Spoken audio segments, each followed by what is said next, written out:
الله وبركاته. الحمد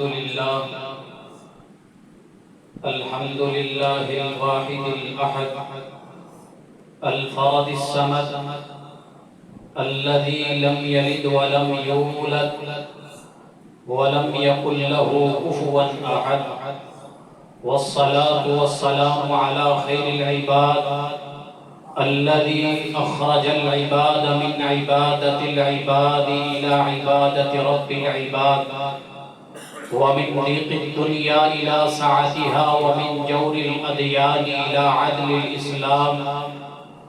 أما بعد، فأعوذ بالله السميع العليم من الشيطان الرجيم. بسم الله الرحمن الرحيم. لو أنزلنا هذا القرآن على جبل لرأيته خاشعا متصدعا من خشية الله. وقال تعالى: ولو أن قرآنا سيرت به الجبال أو قطعت به الأرض أو كلم به الموتى بل لله الأمر جميعا. وقال تعالى: لا يأتيه الباطل من بين يديه ولا من خلفه تنزيل من حكيم حميد. وقال النبي صلى الله عليه وسلم: يا معشر القراء لسبقتم سبقا بعيدا ولو أخذتم يمينا وشمالا لضللتم ضلالا بعيدا. لائق صد تکریم سامعین کرام، اللہ رب العالمین کی حمد و ثنا اور درود و سلام کے بعد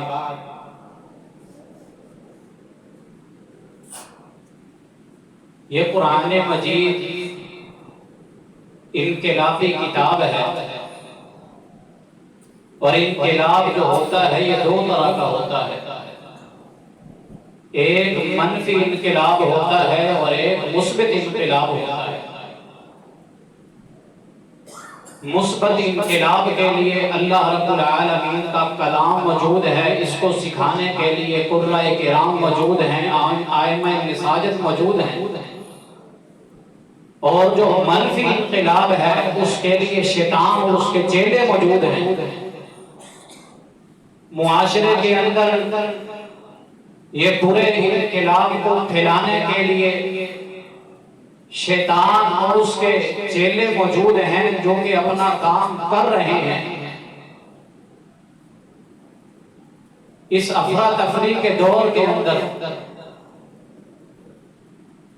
کہ جس دور میں کسی انسان کو دوسرے کی فکر نہیں ہے، کوئی کسی کا حال پوچھنے کے لیے تیار نہیں، اس دور کے اندر قرآن حکیم سے جڑ جانا اور اس کے ساتھ اپنا رابطہ مضبوط کرنا اور اس کو اپنی زندگی کا اوڑھنا بچھوڑا بنانا، یہ اللہ رب العالمین کا کرم ہے اور اس کے فضل کی بات ہے. لیکن افسوس کے ساتھ اگر آج دیکھا جائے تو ہماری حکومت کے سطح پر کوئی ایسا پروگرام ہوتا ہوا نظر نہیں آتا کہ جس کے اندر قرآن حکیم کا نفاذ ہو. اس کو پھیلانے کے لیے کوئی انتظام و انصرام کیا جائے، ایوان اقتدار میں، پارلیمان میں، اور اسی طرح جو ہے وہ عدالتوں کے اندر اسی طرح کا کوئی کام نظر نہیں آتا کہ جس کو دیکھ کر کے ہم کہہ سکیں کہ قرآن حکیم کا کام حکومتی سطح پہ ہو رہا ہے. معذرت کے ساتھ قرآن حکیم کا کام، اللہ اکبر کبیرہ، آپ اس بات کا اندازہ اس سے لگا سکتے ہیں کہ قرآن حکیم کس طرح اجنبی ہو کے رہ گیا ہے. ہمارا ملک پاکستان ہے، یہاں پہ سارے عہدے، ساری مسندیں اور ساری حکومتیں، ساری وزارتیں اور صدارتیں ان لوگوں کے پاس ہیں جن کا قرآن کے ساتھ دور دور تک کا کوئی تعلق نہیں ہے۔ ہمارا یہ ملک پاکستان ہے جو کہ اسلام کے نام پہ حاصل کیا گیا تھا، جس کے اندر اسلام کا نفاذ ہونا تھا، لیکن 76 سال ہو گئے ہیں اس ملک کو ایک بھی حکمران وہ لا الہ الا اللہ کا نفاذ کرنے والا نہیں ملا، قرآن کا نفاذ کرنے والا نہیں ملا ہے۔ اللہ اکبر کبیرہ۔ آئیے احباب گرامی قدر، قرآن حکیم یہ اللہ رب العالمین کی کتاب ہے، اور معذرت کے ساتھ آج کے اس ترقی یافتہ دور میں اس کتاب کو اوپرا کر دیا گیا ہے، اس کتاب کو اجنبی کر دیا گیا ہے، اس کتاب کو پرایا کر دیا گیا ہے، اور یہ حالات دیکھ کے نبی علیہ السلام کو فرمان یاد آتا ہے۔ نبی علیہ السلام نے فرمایا تھا، لوگوں بدأ الاسلام غریبا وسیعود غریبا کما بدأ فطوبى للغرباء۔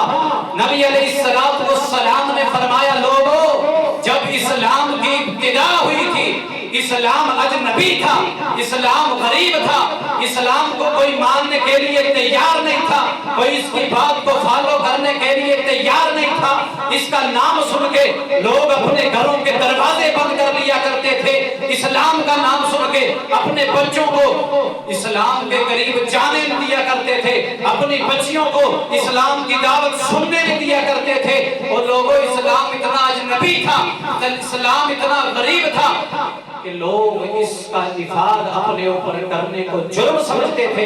اللہ اکبر کبیرہ۔ اور نبی علیہ السلام نے فرمایا، وَسَيَعُودُ غَرِيبًا كَمَا بَدَأَ۔ وہ لوگوں جب یہ اسلام لوٹ کے واپس جائے گا اس کی یہ نشانی ہوگی کہ یہ اسلام جس طرح پہلی حالت میں آیا تھا، یعنی اجنبیت کی حالت میں، جب لوٹے گا تو یہ اجنبیت کی حالت میں لوٹے گا۔ آج کوٹھیوں کے نام پہ، بغلوں کے نام پہ قرآن کو پیچھے چھوڑا جا رہا ہے، انقلاب کی باتیں تو کی جاتی ہیں لیکن قرآن حکیم کو اس انقلابی شکوں سے نکالا گیا ہے۔ قرآن کو نکال کے اللہ کی قسم ہے انقلاب نہیں آئے گا۔ اگر انقلاب چاہتے ہو تو قرآن حکیم کو اوڑھنا بچھوڑنا بنائیے، قرآن حکیم کو لے کر کے چلیے۔ نبی علیہ السلام نے فرمایا، وَسَيَعُودُ غَرِيبًا كَمَا بَدَأَ۔ جب یہ اسلام لوٹے گا تو یہ اجنبیت کی حالت میں لوٹے گا۔ آج آپ خود غور کریں، بچہ مدرسے میں پڑھنے جاتا ہے، لوگ باتیں کرتے ہیں یہ مولوی بن کے کرے گا کیا، یہ قرآن حفظ کر کے کرے گا کیا، یہ عالم بن کے پڑھانے کے علاوہ اور کیا کر سکتا ہے۔ آپ ایمان کے ساتھ مجھے جواب دیں، اگر کوئی ڈاکٹر بنتا ہے وہ ڈاکٹری کے علاوہ کرتا کیا ہے، وہ مریضوں کا چیک اپ کرنے کے علاوہ کیا کرتا ہے۔ اگر کوئی انجینئر بنتا ہے وہ انجینئر کے علاوہ کرتا کیا ہے۔ اگر کوئی پائلٹ بنتا ہے تو وہ جہاز اڑانے کے علاوہ اور کیا کرتا ہے۔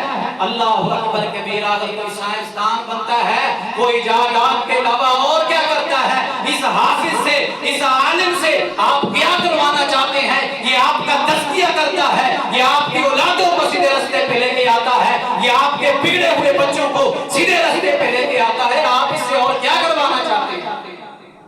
آج ہمارے معاشرے میں یہ باتیں ہوتی ہیں، یہ بڑا ہو کے کرے گا کیا؟ یہ اسلام اجنبی نہیں ہے تو اور کیا ہے؟ لوگ باتیں کرتے ہیں، بچہ مدرسے سے ڈگری لے کر کے گھر میں واپس لوٹتا ہے، لوگ بول کے کہتے ہیں یہ ڈگری کا کیا کرو گے؟ یہ اسلام اجنبی نہیں ہے تو اور کیا ہے؟ ہماری ڈگری کو کسی اسکول کے اندر وہ بکت اور مقام نہیں دیا جا رہا، یہ اسلام اجنبی نہیں ہے تو اور کیا ہے؟ ہمارے گھروں سے قرآن کی بہار ختم ہو گئی ہے، یہ قرآن اجنبی نہیں ہے تو اور کیا ہے؟ ہمارے صدر، ہمارے وزیر اعظم اور بڑے بڑے حکومتی عہدیدار، ان کو سورۃ الاخلاص کی تلاوت کرنی نہیں آتی، یہ اسلام اجنبی نہیں ہے تو اور کیا ہے؟ فَطُوبَى لِلْغُرَبَاء۔ نبی علیہ السلام نے فرمایا تھا جو اس پہ عمل کریں گے، اس پہ عمل کرنے والے بھی اجنبی ہوں گے، اس پہ عمل کرنے والے بھی غریب ہوں گے۔ نبی علیہ السلام نے فرمایا تھا ان پہ مصیبتیں بھی آئیں گی، پریشانیاں بھی آئیں گی، اور دیکھیے نبی علیہ السلام